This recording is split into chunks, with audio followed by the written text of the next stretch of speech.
Hello friends, నేను శరణ్యాని. ఇవాళ నీతో నాకు ఆ పని ఉంది 18వ భాగం చదువుకుందాం. రాసిన వారు మీనా ముక్తేశ్వర్ గారు.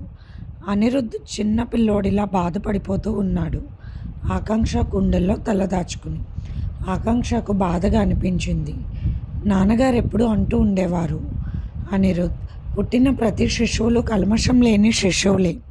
పెరిగే కొద్దీ వాతావరణం, తల్లిదండ్రుల పెంపకం, చుట్టూ ఉన్న పరిసరాల ప్రభావం, స్నేహితుల ప్రభావం, ఆ తర్వాత పెళ్లి చేసుకున్నాక ఒకరికొకరు తోడుగా ఉండాల్సిన వాళ్ళ ప్రభావం, వాటి వల్ల మనిషి మార్పు చెందుతాడు.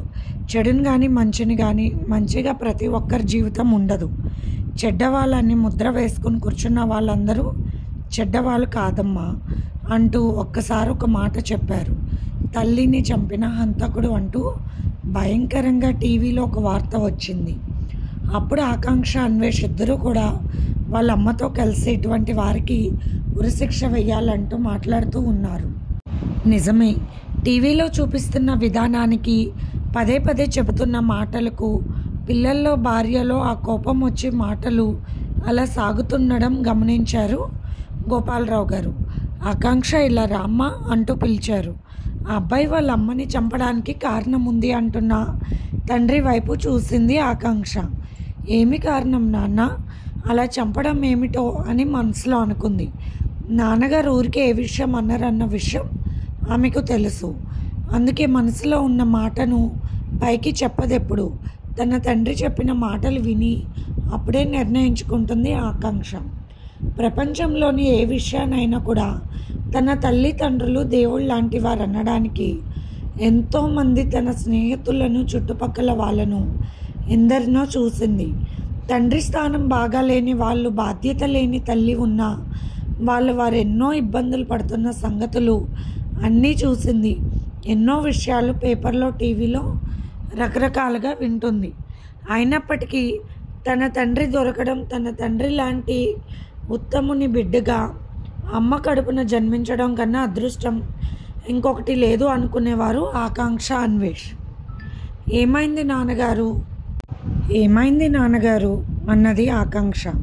మనం చూసే దృష్టి బట్టి ప్రతి విషయం ఉండదు తల్లి. నలుగురు అన్న విషయంలో నిజమే ఉంది అనుకోవడం కూడా పొరపాటే. మీరు పెద్దవారు అవుతున్నారు. మీకు అన్ని విషయాలపై అవగాహన ఉండి తీరాలి. వాళ్ళమ్మ మంచిది కాదు. ఆ విషయం వల్ల అబ్బాయి తండ్రి 5 సంవత్సరాల క్రితం రైలు కింద పడిపోయి చనిపోయాడు. అది కూడా అబ్బాయి కళ్ళ ముందు జరిగింది. కానీ తల్లి వగలమారి మాటల వల్ల నిజం గ్రహించలేకపోయాడు. ఆ తర్వాత కూడా తల్లి ప్రవర్తనలో మార్పు లేకుండా రకరకాలుగా ప్రవర్తిస్తూ ఉంది. వాళ్ళమ్మ వాళ్ళు ఇంకొకరి సంసారానికి, ఒక వయసులో ఉన్న అబ్బాయికి కూడా సమస్య వచ్చింది. అందుకే భరించలేక చంపేశాడు. నీకొకటి తెలుసా, అతను సూసైడ్కి ట్యాబ్లెట్స్ కూడా వేసుకున్నాడు. కానీ డాక్టర్లు అతన్ని బతికించారు. బతకడం వల్ల అతను సూసైడ్ చేసుకున్న విషయాన్ని పెద్దగా చర్చించడం లేదు టీవీ వాళ్ళు. అది జరిగిన అసలు నిజం. ఇక్కడ పెద్ద పాత్రలు కొన్ని ఉన్నాయి. అందువల్ల మొత్తం నేరం బయటకు రానివ్వకుండా తప్పు పట్టారు ఆ అబ్బాయిని. ఉదయగిరి పేపర్ వాళ్ళు ఎప్పుడూ నిజాలు రాస్తారు, నాకు తెలుసు. ఆ పేపర్ ఎడిటర్ గారు నాకు స్నేహితులు, అందుకే నాకు నిజం తెలిసింది అన్నారు గోపాలరావు గారు. క్షమించండి నాన్నగారు అన్నది ఆకాంక్ష. ఈనాడు అనిరుద్ధ్ ఉన్న పరిస్థితి కూడా అదే. తల్లిదండ్రుల పెంపకంలో లోపం. ఏనాడు కూడా సరైన ప్రేమకు నోచుకొని అతని హృదయం ప్రేమ కోసం అల్లాడిపోతుంది. నేను తల్లిగా, భార్యగా ఆయన మనసు తెలుసుకుని ప్రేమను అందివ్వాలి అనుకుంది ఆకాంక్ష. అనిరుద్ధ్ తల్లని తన గుండెల్లో దాచుకుంది. తన ప్రతి శ్వాస ఆమెలోని స్త్రీతత్వాన్ని మరొక ప్రపంచానికి తీసుకువెళ్తూ ఉంది. అంతలోనే అనిరుద్ధ్ సర్దుకున్నాడు. నీకు ట్యాబ్లెట్స్ వేసే టైం అయిందంటూ నవ్వాడు. నేను కూడా మీకు బాధ కలిగిస్తున్నాను. సుఖాన్ని పంచలేకుంటున్న ఆకాంక్ష నోరు మూసేశాడు అనిరుద్ధ్. సాగరం భూమిలో 3 వంతులు ఆక్రమించినా కూడా తాగడానికి ఆ నీరు పనికిరాదు ఆకాంక్ష. తెయ్యటి బావిలో నీరు తాగడానికి పనికొస్తుంది. అలా ప్రేమ ఉన్న హృదయంలో తనకు ఒక స్థానం లభించి అందిస్తున్న ప్రేమకి పొంగిపోతుంది. ప్రేమ లోపం ఏర్పడిన మనసు. ఇంతకు మించిన సుఖం ఏమి కావాలి ఆకాంక్ష? అమృతమైన నీ గుండెల్లో మెత్తని నీ ప్రేమతో ఒత్తిళ్ళిస్తూ నాలోని మూర్ఖత్వాన్ని మొత్తంగా తరిమి కొడుతున్నావు అంటున్నాడు అనిరుద్. ఆకాంక్ష ట్యాబ్లెట్ వేసి ఎనర్జీ డ్రింక్ తాగించి ఇంజెక్షన్ చేసి పొడుగబెట్టాడు అనిరుద్. ఏ ఇబ్బంది అయినా చెప్పాలి, అలా మాత్రం ఉండకూడదు ఆకాంక్ష అని ఎప్పుడూ చెబుతూ ఉంటాడు అనిరుద్. నేను ఇలా ఎన్నాళ్ళు ఉండాలి అన్నది బాధగా ఆకాంక్ష. నీ చుట్టూ ఉన్న ప్రపంచం స్వచ్ఛంగా మార్చేస్తాను ఈ లోపు. నీదే ఆ ప్రపంచం. అంత ప్రేమగా మారిన మరుక్షణం నువ్వు మిషన్లో ఉండాల్సిన అవసరం ఉండదు. ఆ సమయం వచ్చేసరికి నేను అన్నీ నీ మనసుకు అనుగుణంగా సరిచేస్తాను ఆకాంక్ష అంటున్న అనిరుద్ మాటలకు నా కోసం మీరు రిస్కులు పడకండి అన్నది ఆకాంక్ష. ఆస్తి ముఖ్యం కాదు, ప్రేమే ముఖ్యం. మీరు నాకు ముఖ్యం అయిపోయారు. ఇప్పుడు నన్ను ఎప్పుడైతే ప్రేమించారో నా కుటుంబాన్ని కూడా ప్రేమించారు, వారికి కూడా సెక్యూరిటీ ఇచ్చారు. నాకు మీరు దొరకడం అదృష్టం. అసలైన పరిస్థితుల్లో ఆదుకున్నారు. నాన్నగారు అంటూ ఉంటారు, ఒక చెడు అనుభవం ఒక మంచి అనుభవం కోసమే అని. అది నేను పూర్తిగా నమ్ముతాను అనిరుద్ అంటున్న ఆకాంక్ష నుదుటిపై ముద్దు పెట్టి నిద్రలోకి జారుకున్న ఆమెకు బ్లాంకెట్ కప్పాడు అనిరుద్. అనిరుద్ మనసు ఆవేదనగా ఉంది. తన ఇంటి పద్ధతులు, నాగరికత ధోరణులు వలన అన్నీ అనుకోవచ్చు, కానీ తన కన్న తల్లిదండ్రులకు తన మీద లేకపోవడం, ప్రేమ లేకపోవడం ఏమిటి? వేరొక సంతతి కూడా లేదు కదా. నేను ఒక్కడినే. 10 మంది పిల్లలు ఉన్నప్పుడు ఏదో ఇద్దరి మీద ప్రేమ ఉంటుంది అంటూ అంటారు కొందరు. కానీ నా విషయం మరీ విచిత్రంగా ఉంది. యాక్సిడెంట్ అయి ప్రాణాపాయం కలిగిందేమో అన్న అనుమానం వచ్చినప్పుడు కూడా తన తల్లిదండ్రులు తను చూడటానికి రాలేదు. ఇలాంటి మెరిసే పాదరసం భవంతిలో పుట్టేదానికన్నా గుడిసెలో పుట్టిన పుట్టుకే ఆనందంగా ఉంటుంది. నా భార్యతో నేను ప్రేమను పంచుకుంటూ ఉన్నా. బిడ్డలను ఇటువంటి వాతావరణానికి దూరంగా తీసుకువెళ్ళిపోవాలి. చుట్టూ ప్రేమమయమైన లోకం కావాలి. తినడానికి బ్రతకడానికి డబ్బు చాలు. 1000 కోట్ల ఆస్తులు అక్కర్లేదు.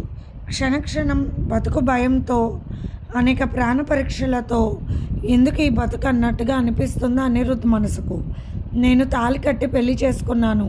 కుసుమ కోమలమైన మనసున్న అమ్మాయికి. లేకుంటే ఇప్పుడు తను ఎదుర్కొంటున్న పరిస్థితులకు పెద్ద యుద్ధమే జరిగేది. తను కూడా తల వంచేది కాదు.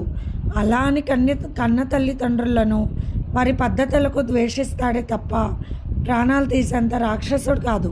చిన్నతనం నుండి తల్లిదండ్రుల ప్రేమ కోసం పిచ్చివాడిలా ఏడుస్తూ ఉండేవాడిని. కొంత ప్రేమ దగ్గరికి రకరకాల మనస్తత్వంతో నలుగురిని హింస పెట్టేలాగానో, లేక వారి దగ్గర ఉన్నది బలవంతంగా లాక్కునేలాగానో తయారైపోయింది నా మనసు.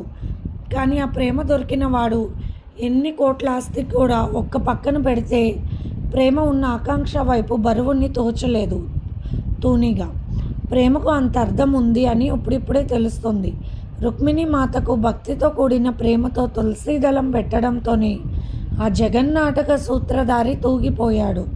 తన జీవితం ఏ వైపు మల్లుతుందో గట్టి నిర్ణయాలు తీసుకోవడానికి, చావో రేవో తెలుసుకోవడానికి తను ముడివేసిన పసుపు తాడు, మూడు ముళ్ళ బంధం ప్రేమమూర్తి తన ప్రేమ కోసం ఉంది అనుకుంటున్న అనిరుద్ధ్కు ఈ విషయాన్ని ఈ వైపు నుండి కాదు, గోపాలరావు గారి కేసు విషయాన్ని బయటకు తీసుకువస్తే అస్సలు దొంగలు బయటపడతారు. అసలైన కథ అప్పుడే మొదలవుతుంది. కథ వెనుకున్నది ఎవరో తెలుస్తుంది అనుకున్నాడు. విక్రమార్క గారు అనిరుద్ధ్కి మెసేజ్ పెట్టారు, గెస్ట్ హౌస్కి వచ్చి కలవాల్సి ఉంది అని. అనిరుద్ చూశాడు. వెళ్ళి తెలుసుకోవాలి అసలు విషయాన్ని అనుకున్నాడు అనిరుద్. ఉదయాన్నే మిషన్ ఆఫ్ చేసి ఆకాంక్షకు బట్టలు మార్చాడు అనిరుద్. అంతకుముందు ఏదో ఒక సిస్టర్ చేస్తున్నారు. మరి ఏదో అనుకున్న ఆకాంక్ష మనసు సిగ్గుతో బిడియంతో తలదించుకుని కళ్ళు వాల్చుకుంది. సిగ్గుపడుతున్నావా ఆకాంక్ష అంటూ నవ్వాడు అనిరుద్. తన కౌగిలి కోసం ఆమె కూడా ఎదురు చూస్తుందని అర్థం చేసుకుంటున్నాడు అనిరుద్.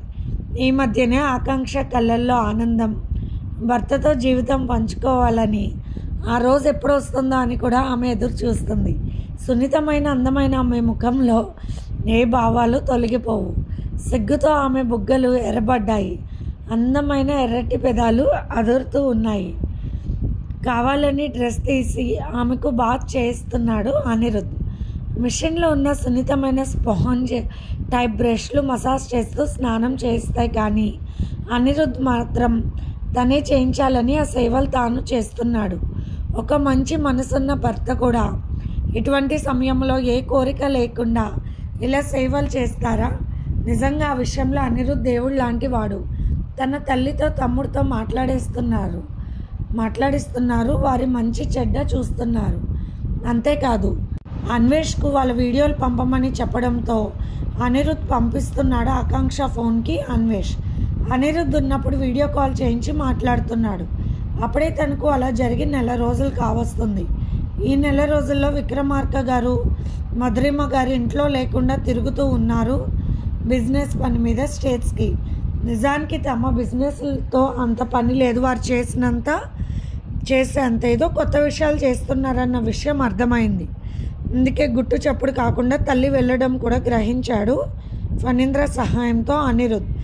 ఈ వారంలో తేలిపోతుంది గోపాలరావు గారి విషయంలో అసలేం జరిగిందో అని ఫణీంద్ర చెప్పారు. తన చేతులతో సున్నితమైన ఆమె శరీర భాగాలలో చక్కటి స్పందనలు కలిగిస్తూ చేస్తున్న అనిరుద్ధ్ చేతి స్పర్శలకు ఆమెలో ప్రతి నరాలు జీవం పోసుకుంటూ అంతకింతకు బలంగా మారుతున్నాయి. నిజంగా స్పర్శకు కూడా అంత బలం ఉంది. పోతున్న ప్రాణాన్ని వెనక్కు తీసుకురాగల శక్తి ఉందని ఎప్పుడో సైన్స్ కనిపెట్టింది.